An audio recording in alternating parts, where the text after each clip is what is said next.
imagine you have just woken up from your sleep to realize that you have a disability.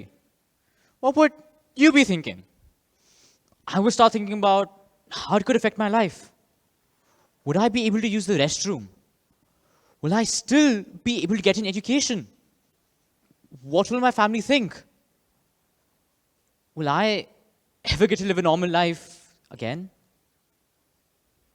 Hi, my name is Praket Khatanhar. I'm 16 years old. My brother is a person of determination. Or, as most people know it, a person with a disability. He has cerebral palsy. This affects his speech and limits the movement of his body. Today, I'm here to talk about a form of discrimination my brother has faced in the past, which is ableism.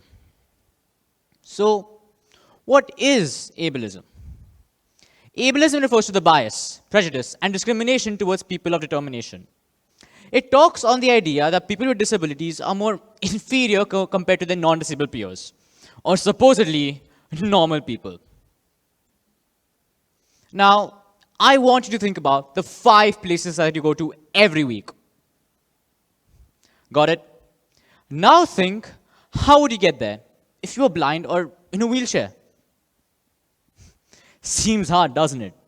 This is the problem of lack of accessibility. According to the WHO, more than 65 million people worldwide are wheelchair users, and close to 1 billion people suffer from a disability.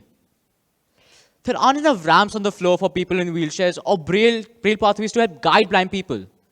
These are just some simple and inexpensive things that can be easily put into public spaces such as malls, normal streets, and even parking lots.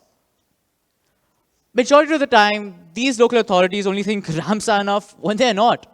There is also a huge need for braille in these spaces.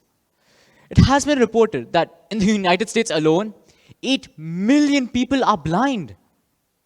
Braille is a reading and writing system for people with impaired vision. It uses elevated dots that are read by the touch. These braille pathways can help blind people navigate through these spaces by themselves and enhance their experiences within public spaces. Our second problem is segregating students with disabilities into separate classrooms. This isolation from their non-disabled peers can affect their socialization and their exposure to diverse perspectives and experiences. I know that my brother's life can be richer if schools integrated more people with disabilities and made their education courses more people with disabilities friendly, helping their experience in school. Not only that, they still face problems of finding a job. Most of the time, businesses only think that people with disabilities are a liability, causing for people with minor disabilities to not be able to support themselves or be independent. Often, there's also a problem of lack of accessibility. Even if they find a job, how do they get there? But the root of all the problems mentioned above is stigmatization. Stigmatization just shows how we as humans have failed to see all people as people. This stigmatization causes for people with disabilities to be afraid of disclosing their conditions due to the fear of being labeled, losing out on educations and jobs, and the discrimination targeted towards them. All of these negative comments can affect them psychologically. I believe that the world around us has been developing rapidly through advances in technology, such as AI and social media. But they have not been inclusive in their designs. For example, my brother's wheelchair is a state-of-the-art wheelchair, but it costs us a fortune and takes at least 10 minutes to disassemble and reassemble just to put into a boot of a car, and even longer if you're using a taxi for certain occasions. One such experience I can encounter is that my brother, mother, and I were heading back to Dubai from India. And as we approached security check, they had told us that my brother's wheelchair had to go to the X-ray machine for security purposes. Mind you, it had been 7 years since we've been asked to do this. And so, that security check took 20 minutes, which wasn't ideal, since my brother was getting impatient and soon started screaming. I still remember that day to this moment, since it just showed how unempathetic the airport staff and security were during that time. And from that moment on, I realized that people all around the world need to know how to be more empathetic towards people with disabilities. And this is one of the biggest motivations behind me giving this talk, since it is our moral duty as humans to be more caring and more compassionate to those who are differently abled. But the question is, how can we be better? One of the first steps we can take is educating ourselves and other people about ableism. Tell them not to assume a person's disabilities so that it is easier for them to know you are an ally. The second step is to support disability organizations that aim to help 16% of the world who are disabled. These organizations need your help. They need finance. They need your mind.